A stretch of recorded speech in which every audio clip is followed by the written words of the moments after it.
Okay, here's your homework. Take a look at these questions and write them down. Notice that 1 through 3 is find the solutions or solve. 4 through 7 is graph the solution set of these inequalities. We have not done that in class as of today, which is Tuesday, October 20th, but we will do it in class tomorrow on the 21st, and this is not due until the 22nd. All right, so take a second, write these down, and I'll be back to go over a couple of them.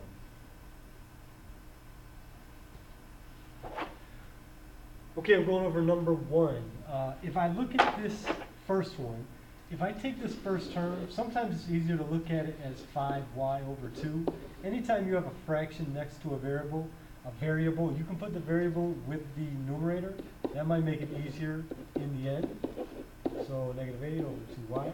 Now, if I want to get rid of the fractions, remember I can multiply by a common denominator. My denominators are 2, 1, and 2y. So if I multiply everything by 2y, it will get rid of those denominators. So I'm going to do that. So this first one, when I do this first part, 2y times 5y over 2, these 2's are going to cancel. I'm just going to end up with y times 5y, which is 5y squared. And when I do the next one, it's going to end up being 12y and equals, now remember the 2y and the 2y are going to cancel, so I'm going to just have negative 8. And there we have 5y squared plus 12y equals negative 8. Remember, you want to set it equal to 0. So I'm going to move this over here and make it the opposite of what it was. So if it's negative 8 on the right, it's got to be positive 8 on the left. So I'm going to have 5y squared plus 12y plus 8 is equal to 0. Now from here I can do my quadratic equation, or I'm sorry, quadratic formula, rather. So I'm going to have A is equal to 5, B is equal to 12, and C is equal to 8. So I'm going to have X equals negative B. So negative B would be negative 12 plus or minus B squared, which is 12 squared, that's 144, minus 4 times 5 times 8. So remember, it's minus 4AC. You should know the formula. So 4 times 4 times 5 times 8 would be 4 times 40, which is 160, all over 2a, which is 10. So I'm going to have x equals negative 12 plus or minus negative 16 all over 10. Keep going here. We're going to end up with x equals negative 12 plus or minus. Remember, you can have radical 16 times radical 1, square root of 1, all over 10. So we're going to have x equals negative 12 plus or minus 4, because square root of 16 is 4. Square root of negative 1 is just I, all over 10. All right, now we can look and remember, we're looking at our triangle of numbers now. 3 numbers, if they're all divisible by the same thing, it can reduce. So we'll have x equals, 2 can go into all of these, so we'll have negative 6 plus or minus 2i all over 5. All right, so I can write that as x equals negative 6 plus 2i over 5, and x equals negative 6 minus 2i over 5. For some reason, I feel like I made a mistake somewhere there, but I'll let you find it if that is the case. All right, so if you see a mistake, please let me know. Okay, we're on number 4. This is an inequality we need to solve and graph the solution on a number line. Number line. All right, so looking at number 4, the way to do this is just replace this inequality with an equal sign and solve it the way you would anytime. So, no, I'm going to replace that, make that an equal sign, so equals 0. And I'll come back to the inequality at the end. So I'm going to solve this. I could use the quadratic formula right now, or I could factor and then use the quadratic formula. So I have 2, and then 6x, and then plus 9 is equal to 0. I can actually factor what's in here. So I'm not going to go through and use the quadratic formula because I don't need to right here. It's just going to be x minus 3 times x minus 3, all this equal to 0. So I set my factors equal to 0. I don't have to worry about the 2. I just have to set x minus 3 is equal to 0. And matter of fact, I don't even need to do my other one because it's the same. So this is going to be x is equal to 3. All right, now, when you get your value, you have to create a number line. So in this case, we only have one value. We have 3, so I'm going to put the 3 there. If we go back to the beginning, remember, it's greater than or equal to. So I'm going to put 3 should make this work. If I were to plug 3 back into my equation, so if I plug in a 3 here and a 3 here, I'd get 2 times 3 squared, so 3 squared is 9, times 2 is 18. So this would be 18 minus 12 times 3, which is 36, plus 18 is greater than or equal to 0. Well, 18 minus 36 is negative 18, plus 18 is greater than or equal to, that's the key, or equal to 0, so that works. But now we need to choose, we need to test the point on this side, and test the point on this side. All right, so a point on the right of 3, well, we can just use 4. So we can test 4. And let's plug in 4 back to the original inequality. So we want to go back to the original. I'm going to erase all this now. So I'm going to plug in 4 and check to see if it makes this original inequality true. So 2 times 4 squared minus 12 times 4 plus 18, is that greater than or equal to 0? Well, 4 squared is 16 times 2 is 32 minus 48 plus 18, is that greater than or equal to 0? Well, 32 minus 48 is negative 16 plus 18, is that greater than or equal to 0? 2 is greater than or equal to 0. That is true. So that means we can shade this way.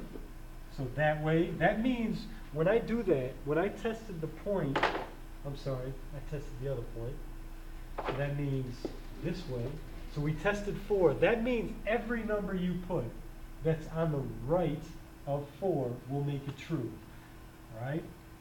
Now we're going to test a point on the left. The easiest point to choose is 0. So let's just choose 0, because that's an easy one to do. So let's go here, and I'm going to have 2 times 0 squared minus 12 times 0 plus 18. Is that greater than or equal to 0?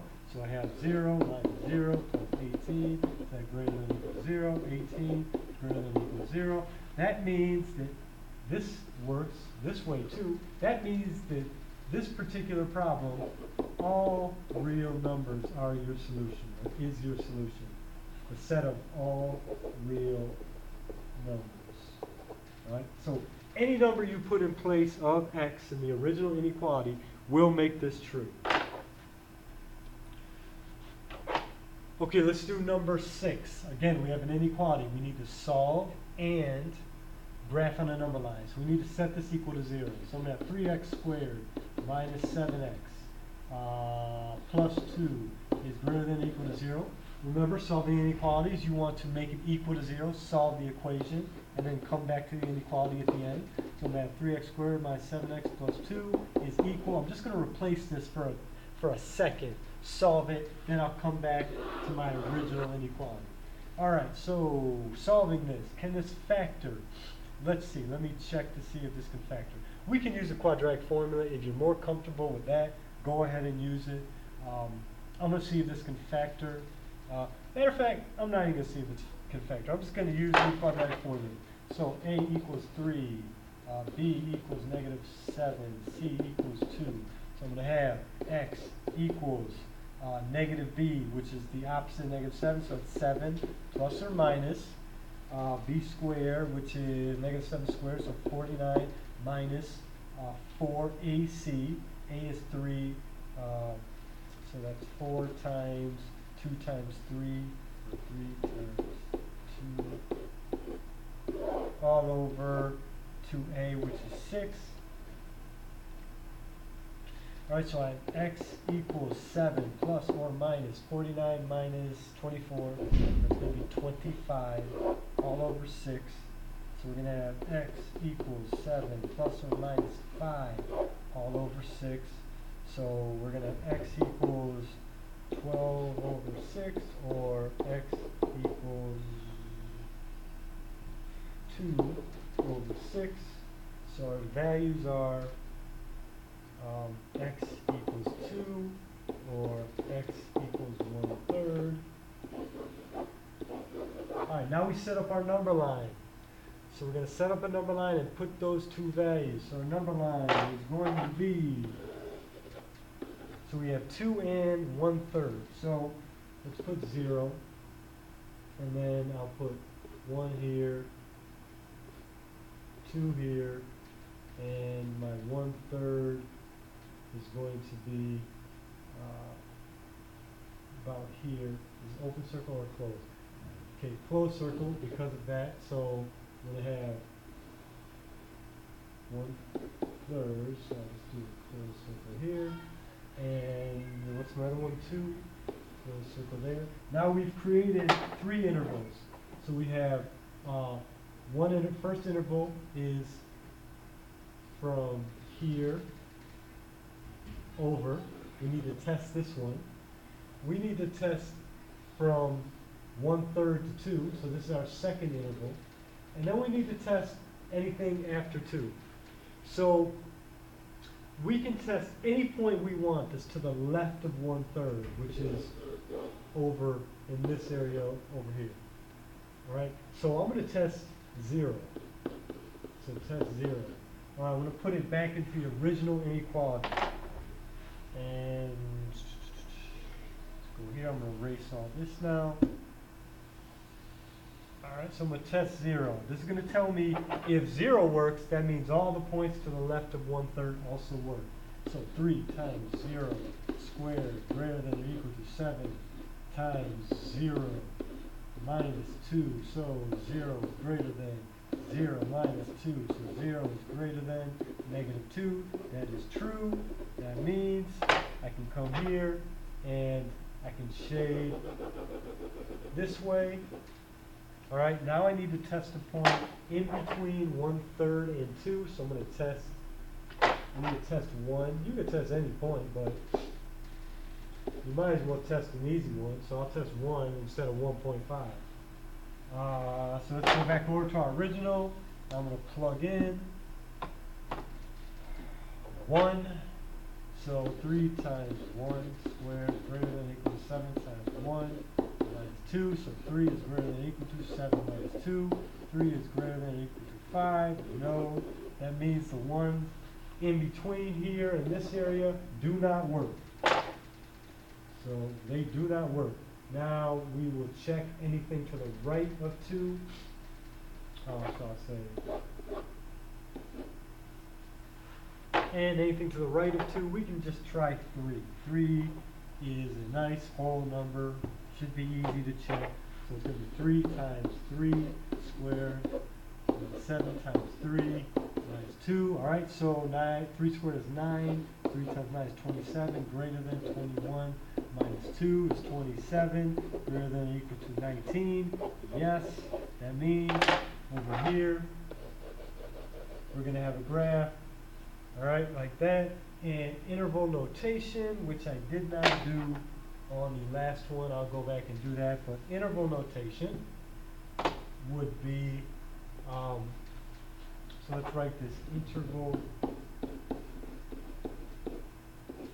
notation